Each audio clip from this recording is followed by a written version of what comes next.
दोस्तों, आपका स्वागत है exam for study 0.0 YouTube channel पर। आज मैं आपको इस वीडियो में BSc second year semester third thermal physics के सेमेस्टर एग्जाम के मोस्ट क्वेश्चंस के बारे में बताऊंगा। इस लेक्चर में मैं आपको यूनिट नंबर फर्स्ट व सेकंड के क्वेश्चंस के बारे में बताऊंगा। इससे पहले के लेक्चर में मैं आपको यूनिट नंबर थर्ड और फोर्थ के क्वेश्चंस करा चुका हूँ। इससे पहले के लेक्चर को देखने के बाद आप लेक्चर सेकंड को देखना। फर्स्ट लेक्चर में मैं आपको यूनिट नंबर थर्ड और फोर्थ के क्वेश्चंस कराए थे भैया मैंने। इस लेक्चर में आपको यूनिट नंबर फर्स्ट और सेकंड के क्वेश्चंस करा दूंगा। दोनों लेक्चर में जितने भी क्वेश्चंस कराऊंगा इनमें से आपको क्वेश्चन एग्जाम में अवश्य मिल जाएंगे। इस तुल्यनिकायों के मध्य ऊर्जा वितरण को समझाइए। क्या पूछ रहा है आपसे? इस तुल्यनिकायों के मध्य ऊर्जा वितरण को समझाइए। इस डेरिवेशन को अच्छे से देखना है भैया, थोड़ा थ्योरेटिकल सा है। इसमें कैलकुलेट करने लायक कुछ ऐसा है नहीं, लेकिन थ्योरेटिकल सा है, लेकिन आसान है। तो देखिए, इस तुल्यनिकायों के मध्य हमें क्या निकालना है? ऊर्जा वितरण को समझाना है। तो माना एक निकाय या सिस्टम, माना एक निकाय ए है भैया। माना एक निकाय क्या है? ए। माना एक निकाय ए है, एक दूसरा निकाय ए डैश है। दूसरा निकाय क्या है? ए डैश है। एक निकाय ए है और एक निकाय क्या है? ए डैश है। इसकी एनर्जी ऊर्जा ई है। यदि इसकी एनर्जी ई मान ली जाए तो इसकी क्या हो जाएगी? ई डैश। माना दो निकाय, आपको थ्योरी में क्या लिखना है? माना दो निकाय ए व ए डैश हैं, जिनकी ऊर्जाएं ई व ई डैश हैं तथा जिनकी अभिगम अवस्थाएं, माना जिनके मध्य अभिगम अवस्थाएं ओमेगा ई और ओमेगा डैश ई डैश है। ओमेगा डैश ई डैश है। अब इनके संयोजन से यदि एक संयुक्त निकाय बना दिया जाए, इनके संयोजन से एक संयुक्त निकाय बना दिया जाए, उसका नाम दे दिया जाए ए स्टार। क्या नाम दे दिया जाए? ए स्टार। इसकी एनर्जी ऊर्जा हो जाएगी ई स्टार और अभिगम अवस्थाएं हो जाएंगी ओमेगा स्टार ई। ओमेगा स्टार ई, ओमेगा स्टार ई। माना दो निकाय ए व ए डैश हैं, जिनकी एनर्जी ऊर्जाएं ई व ई है, ई व ई डैश हैं, जिनके मध्य अभिगम अवस्थाएं ओमेगा ई ओमेगा डैश ई डैश हैं। अब एक संयुक्त निकाय बनता है इनके संयोजन से। माना कौन सा? ए स्टार, जिसकी एनर्जी क्या है? ई स्टार और अभिगम अवस्थाएं ओमेगा स्टार ई, ओमेगा स्टार ई। अब देखिए, संपूर्ण, ये आपको थ्योरी में लिखना है भैया ऐसे, संपूर्ण पूर्व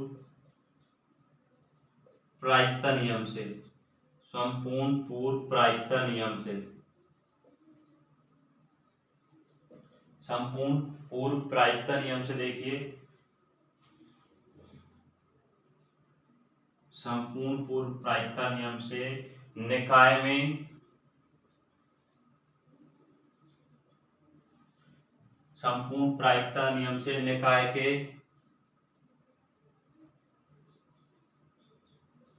पाए जाने की प्रायिकता, जाने की प्रायिकता, संपूर्ण प्रायिकता नियम से निकाय के पाए जाने की प्रायिकता P समानुपाती ओमेगा स्टार ई, ओमेगा स्टार ई। P समानुपाती का चिन्ह हटाएंगे तो P बराबर आ जाएगा C ओमेगा स्टार ई। P बराबर C ओमेगा स्टार ई। अब संयुक्त निकाय से देखिए, अब संयुक्त निकाय की जो अभिगम अवस्थाएं होती हैं वो संयुक्त निकाय से, संयुक्त निकाय, संयुक्त निकाय की जो अभिगम अवस्थाएं होती हैं भैया, वह इन दोनों निकायों के गुणनफल के बराबर, दोनों निकायों की अभिगम अवस्थाओं के गुणनफल के बराबर होती है। बराबर ओमेगा ई ओमेगा डैश ई डैश, देख तो रहा, ओमेगा डैश ई डैश। नजर आ रहा है। संयुक्त निकाय की जो अभिगम अवस्था होती है वह इन दोनों निकायों की अभिगम अवस्थाओं के गुणनफल के क्या होती है, बराबर होती है। क्या होती है, बराबर होती है। अब देखिए P बराबर सी इसकी जगह हम क्या रख देंगे, ओमेगा ई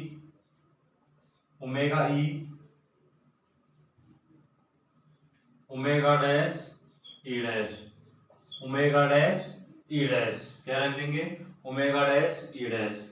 इसको समीकरण नंबर 1 मान लिया जाए, इसको समीकरण नंबर 1 मान लिया जाए और इसको समीकरण नंबर क्या मान लिया जाए भैया, 2 मान लिया जाए। क्या मान लिया जाए, समीकरण नंबर 2 मान लिया जाए। अब देखिए, अब आप इसको एक ग्राफ के द्वारा समझिए, किसके द्वारा समझिए, ग्राफ के द्वारा समझिए। अब यदि हम P की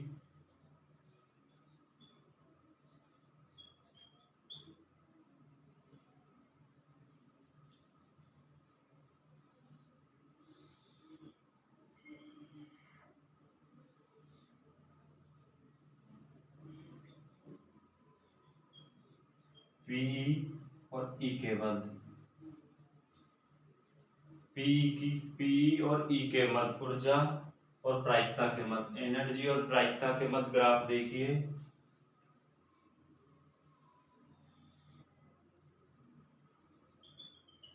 माना या एनर्जी ई बार मान लेते हैं, क्या मान लेते हैं, ई बार मान लेते हैं। क्या मान लेते हैं, ई बार मान लेते हैं।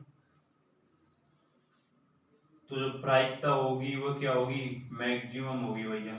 क्या होगी, मैक्सिमम होगी।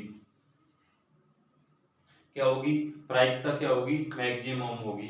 अतः एक नियत ऊर्जा पर किसी निकाय के पाए जाने की प्रायिकता क्या होती है, अधिकतम होती है। क्या होती है, अधिकतम होती है। एक नियत ऊर्जा पर किसी निकाय के पाए जाने की जो प्रायिकता होती है वो क्या होती है, मैक्सिमम होती है। मैक्सिमम होती है। अब यदि पीई की तुलना में यदि हम इसको एल एन से समझें, एल एन ओमेगा ई से, एल एन पी का अध्ययन सरल रहेगा। पीई की तुलना में एल एन पी का अध्ययन क्या रहेगा, सरल रहेगा। तो देखिए मैं इसको यहां से मिटा देता हूं, हल्का सा आप देखना।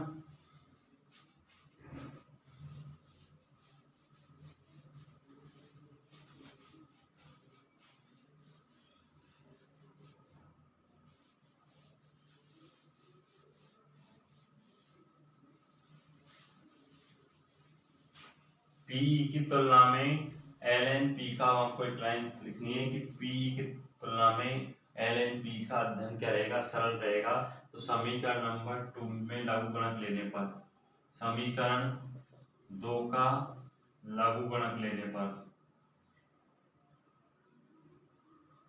लघु गणक लेने पर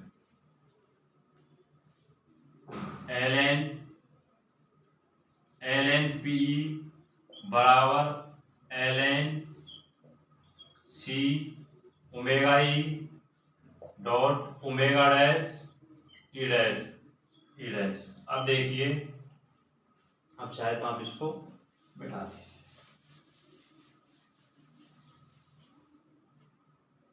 एल एन पी बराबर, इसको सॉल्व कीजिए, लघु गुणक पी बराबर प्लस में लघु गुणक ओमेगा ई प्लस में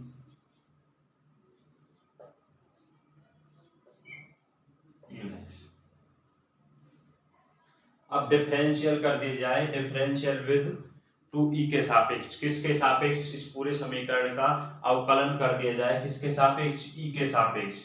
differential with respect to e के सापेक्ष, किसके सापेक्ष कर दिया जाए, e के सापेक्ष।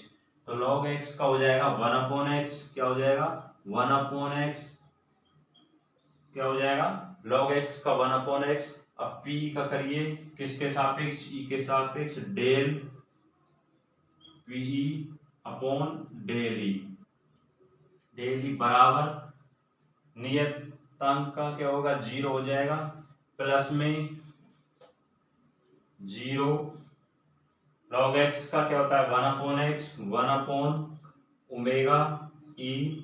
अब ई का करिए डेल ओमेगा ई अपॉन में डेल ई प्लस में वही log x का 1/x यानी कि 1/ओमेगा डैश ई डैश, 1/ओमेगा डैश ई डैश क्या हो जाएगा 1/ओमेगा डैश ई डैश।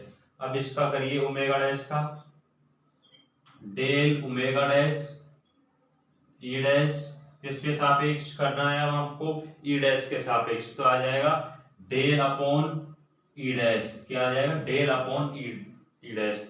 अब किसका शेष रहेगा ई डैश का, तो डेल ई डैश अपॉन क्या आ जाएगा डेल ई का ई डैश के सापेक्ष, किसके सापेक्ष ई का ई डैश का ई के सापेक्ष। अब यहां से देखिए जो ग्राफ में आपने देखा कि एक नियत ऊर्जा पर किसी निकाय के पाए जाने की प्रायिकता क्या होती है, अधिकतम होती है। ई बार बराबर पीई मैक्सिमम क्या हो जाएगा, पीई क्या होगा भैया मैक्सिमम होगा, अधिकतम होगा, पीई क्या होगा मैक्सिमम होगा। तो यहाँ पे सदा ही आप ध्यान रखना, इसमें हल्का सा थ्योरेटिकल पार्ट है, डेल कुछ चीजें याद रखने लायक है। पीई अपॉन डेल ई बराबर क्या हो जाएगा 0 हो जाएगा, क्या हो जाएगा 0 हो जाएगा, शून्य हो जाएगा। डेल पीई अपॉन डेल ई बराबर क्या हो जाएगा 0 हो जाएगा। अब देखिए ई बराबर ई स्टार बराबर ई प्लस ई डैश, दो निकाय लिए थे हमने, ए डैश, ए की एनर्जी क्या है ई और ए डैश की ई डैश, इस तुल्य निकाय जो संयुक्त निकाय था उसकी एनर्जी मानी थी ई स्टार। तो संयुक्त निकाय की एनर्जी बराबर होती है दो निकायों के योग के बराबर। तो यहाँ से यदि ई डैश का मान निकाला जाए, ई डैश बराबर आ जाएगा ई स्टार माइनस ई। अब इसका क्या कर दिया जाए डिफरेंशियल अवकलन कर दिया जाए, तो डेल ई डैश अपॉन डेल ई बराबर ई, इसका मान क्या आएगा भैया, ये नियत है, जो संयुक्त निकाय की जो एनर्जी होती है उसको एक्सचेंज नहीं किया जा सकता, इसको नियत माना जाता है। तो इस 0 आ जाएगा और ई का ई के सापेक्ष करेंगे तो 1 क्या आ जाएगा 1 आ जाएगा, ई का ई के सापेक्ष करेंगे तो क्या आ जाएगा 1, यानी कि डेल ई डैश अपॉन डेल ई का जो मान आएगा वो बराबर आएगा किसके 1 के, डेल ई डैश अपॉन डेल ई बराबर क्या आ जाएगा 1 आ जाएगा। अब देखिए इन मानों को आप इस समीकरण में रखिए,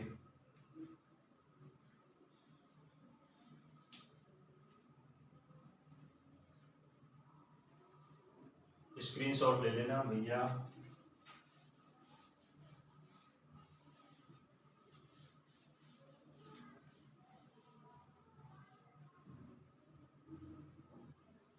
इसकी जगह क्या आ जाएगा 0 बराबर में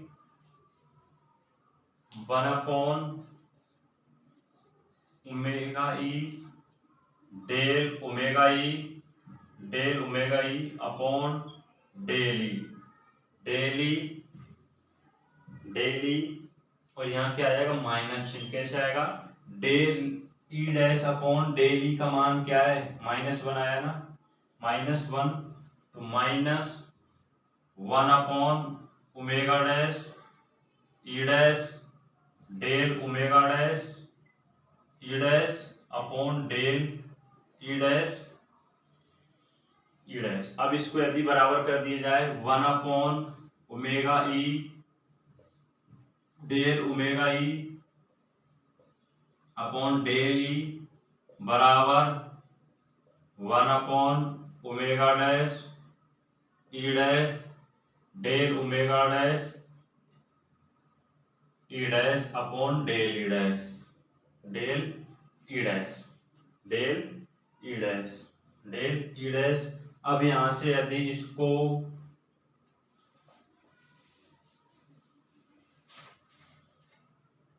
किसके इक्वल मान लिया जाए, बीई बराबर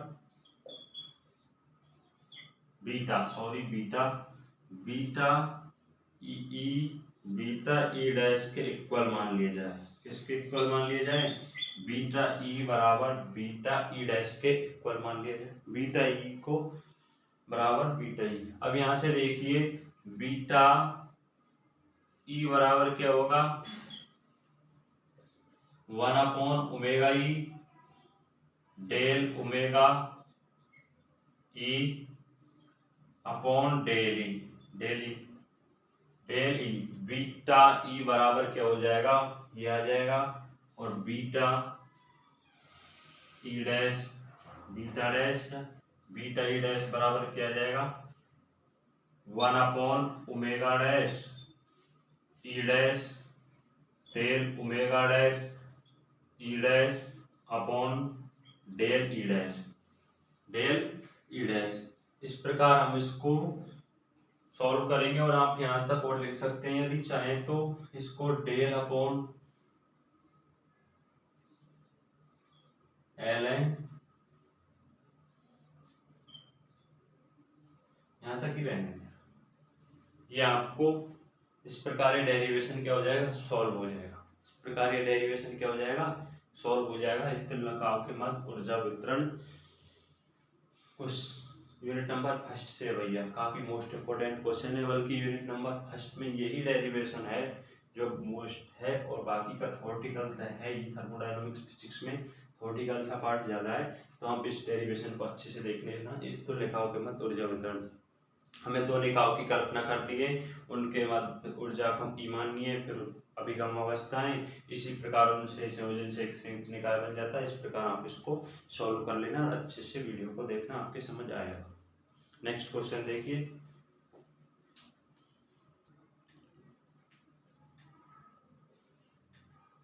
देखिए क्वेश्चन नंबर सेकंड, उष्मा गति का शून्यता नियम को समझाइए। उष्मा गति का जो शून्यता नियम है उसको समझाइए। तो देखिए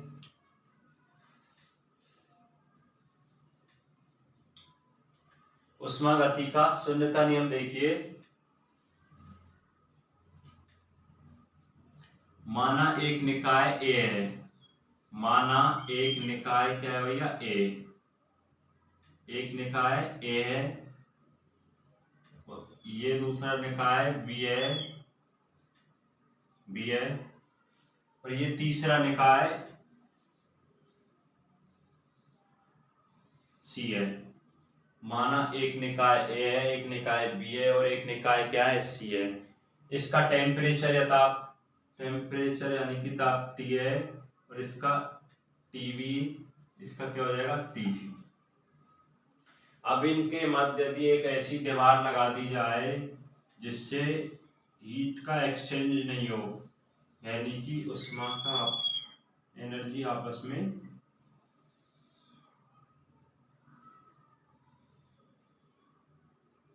एक्सचेंज नहीं हो, एक ऐसी दीवार लगा दी जाए जिससे इनके मध्य एनर्जी का आपस में एक्सचेंज, उष्मा का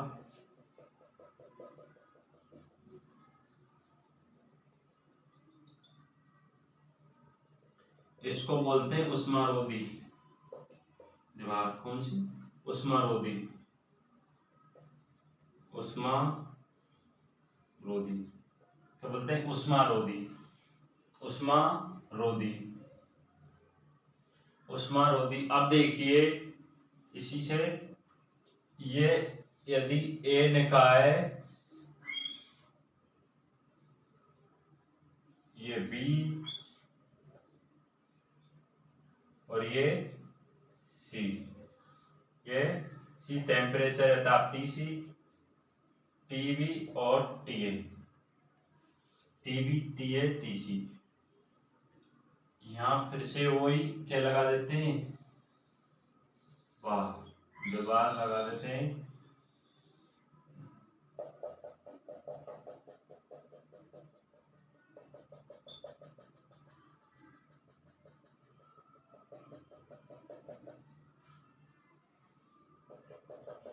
लेकिन अब यदि यहाँ एक उष्मा पर्याय दीवार लगा दी जाए जिससे हीट का एक्सचेंज हो जाए, यानी कि उष्मारोधी दीवार ना लगाकर उष्मा पर्याय यानी कि हीट का एक्सचेंज हो, जिससे इसमें आपस में हीट का एक्सचेंज हो। यदि ए का टेम्परेचर या ताप है, इसको कौन सी दीवार बोले? उष्मा पर्याय।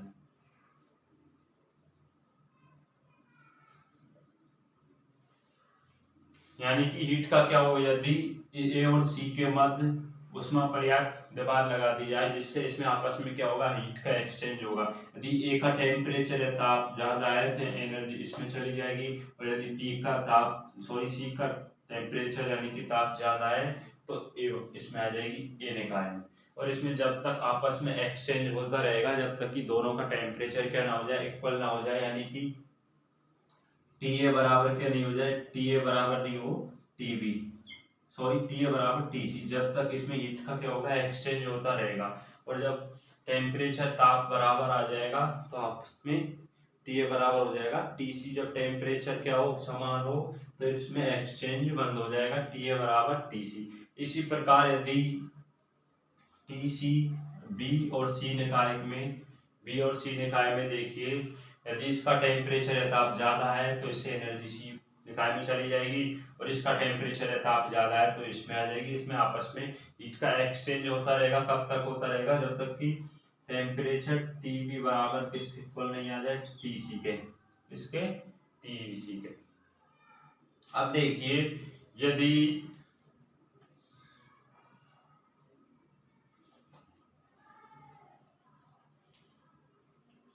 ये ए निकाय, ये बी ए, और ये सी निकाय, इनके मध्य वही उष्मारोधी दीवार, कौन सी दीवार आ जाएगी भैया, उष्मारोधी।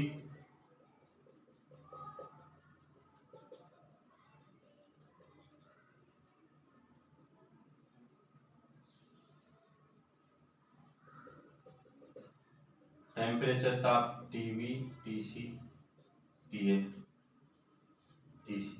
अब यदि ए और बी के मध्य उष्मारोधी दीवार नहीं लगाई जाए, और तो इसमें आपस में भी हीट का एक्सचेंज नहीं होगा भैया, आपस में एक्सचेंज नहीं होगा।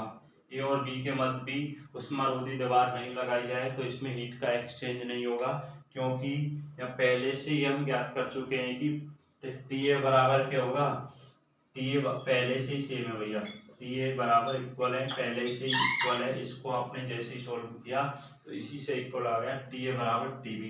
टी ए का टेम्परेचर बी के टेम्परेचर के इक्वल होता है, यानी कि कौन सी अवस्था है, ऊष्मीय साम्यावस्था। ऊष्मीय साम्यावस्था, ऊष्मीय साम्यावस्था।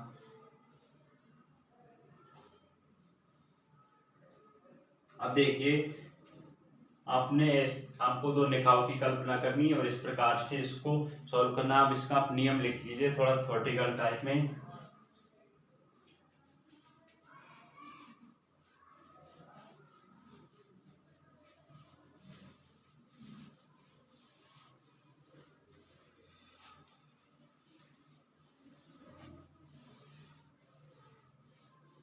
तो देखिए नियम क्या है, देखिए उष्मा गति का शून्यता नियम। यदि दो निकाय यदि दो निकाय यदि दो निकाय किसी तीसरे निकाय से यदि दो निकाय किसी तीसरे निकाय से अलग अलग यदि सुनिए नियम को, यदि दो निकाय किसी तीसरे निकाय से अलग अलग ऊष्मीय साम्यावस्था में हो तो वह आपस में भी उसी ऊष्मीय साम्यावस्था में होते हैं। इसे ऊष्मागति का शून्यता नियम कहते हैं। इसे क्या कहते हैं, ऊष्मागति का शून्यता नियम कहते हैं। यदि दो निकाय किसी तीसरे निकाय से अलग अलग ऊष्मीय साम्यावस्था में होते हैं, अलग अलग ऊष्मीय साम्यावस्था में हो तो आपस में भी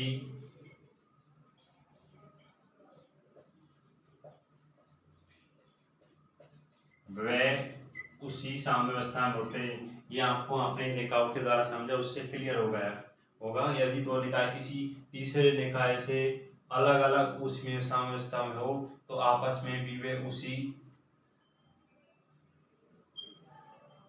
ऊष्मीय आपस में भी उसी ऊष्मीय साम्यावस्था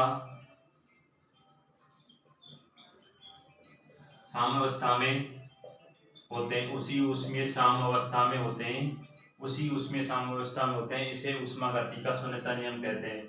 इसे क्या कहते हैं? इसे ऊष्मागतिकी का शून्यता नियम कहते हैं। शून्यता नियम कहते हैं। ये क्वेश्चन नंबर 2 कंप्लीट हुआ। अगर आपसे पूछे कि ऊष्मागति का शून्यता नियम को समझाइए तो आपको इस टाइप से अच्छे से ड्राइव करना है निकाय के द्वारा। ये नहीं कि आप डायरेक्ट नियम को लेकर आए कि यदि दो निकाय किसी तीसरे निकाय से अलग अलग ऊष्मीय साम्यावस्था में हो तो आपस में भी उसी साम्यावस्था में होते हैं। इसे ऊष्मागति का शून्यता नियम कहते हैं। थ्योरेटिकल क्वेश्चन है भैया, थ्योरेटिकल क्वेश्चन है। इस लेक्चर में मैं आपको यूनिट नंबर 1 व 2 के क्वेश्चंस करा रहा हूँ। इससे पहले के लेक्चर में मैं आपको यूनिट नंबर 3 और 4 के क्वेश्चंस करा चुका हूँ। काफी अच्छी वीडियो थी। फर्स्ट में मैंने यूनिट नंबर 3 और 4 के डेरिवेशन है भैया, पूरी वीडियो को अच्छे से देखना। दोनों लेक्चर में से आपको थर्मोडायनामिक फिजिक्स में क्वेश्चन अवश्य मिल जाएंगे, विश्वास रखना। इससे पहले का जो लेक्चर है उसको आप अच्छे से देखना, उसमें थोड़ा डेरिवेशन ज्यादा है तो आप अच्छे से देखेंगे तो आपका क्लियर हो जाएगा। यूनिट नंबर 1 और 2 थ्योरेटिकल है। उत्कर्षणीय तथा अनुत्कर्ण प्रक्रम को समझाइए। क्वेश्चन नंबर 4 है स्थूलनिकायों में अन्योन क्रियाओं को समझाइए। स्थूलनिकायों में होने वाली अन्योन क्रियाओं को समझाइए। स्थूलनिकायों में कितनी अन्योन क्रिया होती है? 3 होती है। उनमें से आपको समझाना, किसी एक को पूछ सकता है आपसे या 2 पूछ सकता है, आप तीनों को याद कर लेना। क्वेश्चन नंबर 5 है कॉर्नो चक्र को समझाइए। ये एक थ्योरम है, कॉर्नो चक्र को समझाइए। थ्योरेटिकल है, कोई डेरिवेशन नहीं है भैया, थ्योरेटिकल है, आपको याद करनी है। क्वेश्चन नंबर 6 है ऊष्मागति के प्रथम व द्वितीय नियम को समझाइए। ये भी थ्योरेटिकल पार्ट है, ये भी आपको याद करना है। लेक्चर 2 में आपने देखा होगा कि जितने भी क्वेश्चन है 1 से लेकर 6 तक, उसमें फर्स्ट क्वेश्चन को छोड़ दिया जाए तो सारे थ्योरेटिकल क्वेश्चन है। इन सभी को आपको अच्छे से याद करना होगा भैया, सभी याद कर लेना। क्वेश्चन था स्थूलनिकायों में अन्योन क्रियाओं को समझाइए। स्थूलनिकायों के मत ऊर्जा वितरण को समझाइए, फर्स्ट क्वेश्चन ये था। सेकंड क्वेश्चन था ऊष्मागति का शून्यता नियम क्या है, वो आपको अच्छे से क्लियर हो गया होगा। क्वेश्चन नंबर 3 है उत्क्रमणीय व अनुत्क्रमणीय प्रक्रम को समझाइए। क्वेश्चन नंबर 4 है कॉर्नो चक्र प्रमेय को समझाइए। और क्वेश्चन नंबर 5 है स्थूलनिकायों में अन्योन क्रिया को समझाइए। क्वेश्चन नंबर 6 है ऊष्मागति के प्रथम व द्वितीय नियम को समझाइए। ये थ्योरेटिकल क्वेश्चन है, इन सभी को आपको अच्छे से याद करना है। मैं टेलीग्राम चैनल पर इनकी पीडीएफ डाल दूंगा भैया, मत टेंशन लेना, मैं इनकी आंसर की पीडीएफ उपलब्ध करवा दूंगा। आप टेलीग्राम चैनल है, जो यूट्यूब चैनल का नाम है वही टेलीग्राम चैनल का नाम है, या आप यूट्यूब के डिस्क्रिप्शन में जाकर देख लेना, वहाँ आपको मिल जाएगा, लिंक मिल जाएगी टेलीग्राम चैनल की, वहाँ से ज्वाइन कर लेना, वो पीडीएफ आपको इसकी मिल जाएगी। इससे पहले के लेक्चर में मैं आपको यूनिट नंबर 3 और 4 के क्वेश्चंस करा चुका हूँ भैया, उस लेक्चर को आप अच्छे से देखना। दोनों लेक्चर में से आपके क्वेश्चन मिल जाएंगे। उस लेक्चर में मैंने 5 क्वेश्चंस कराए हैं और इसमें 11 क्वेश्चन में से आपको अवश्य क्वेश्चन मिल जाएंगे, विश्वास रखना। जो आपके 4-5 क्वेश्चन आएंगे ना, वो इनमें से मिल जाएंगे। लेक्चर नंबर 1 बहुत ही अच्छा है, पूरा डेरिवेशन है, उसमें सभी अच्छे क्वेश्चन है। उनमें से आपको यूनिट नंबर 3 और 4 के जो क्वेश्चन है वो मिल जाएंगे। और इस लेक्चर में जितने भी क्वेश्चन बताए भैया, इन सभी को अच्छे से याद करके जाना, इनमें से भी आपको क्वेश्चन अवश्य मिल जाएगा। बस ये है कि इसमें थोड़ा समझाने लायक ऐसा कुछ है नहीं। क्वेश्चन नंबर 6 में हल्का सा जरूर है सेकंड नियम में, लेकिन इसमें भी आपको याद करना है, पूरा थ्योरी है इसमें भी। और क्वेश्चन नंबर 3, 4, 5, 6 सभी को आप अच्छे से याद करना, सभी थ्योरेटिकल पार्ट है। तो इन दोनों लेक्चर में जितने भी क्वेश्चंस कराए, इनमें से आपको अवश्य क्वेश्चन मिल जाएंगे, विश्वास रखना। जैसा कि आपके कुछ एग्जाम हो गए होंगे, उनमें देखा होगा कि क्वेश्चंस आ रहे हैं या नहीं वीडियो में से, सभी आपको दिख गए होंगे। लगभग हर एक पेपर जितने भी हुए उनमें से 15-16 नंबर का मैथ अवश्य आ चुका है। तो वीडियो को ज़्यादा से ज़्यादा शेयर करें जिससे और दोस्तों को हेल्प हो सके, और वीडियो को लाइक करें और चैनल को सब्सक्राइब जरूर कर दिया करें भैया, और सभी भाई टेलीग्राम चैनल को ज्वाइन कर लें जिससे आपको PDF वहाँ पर मिल जाएगी।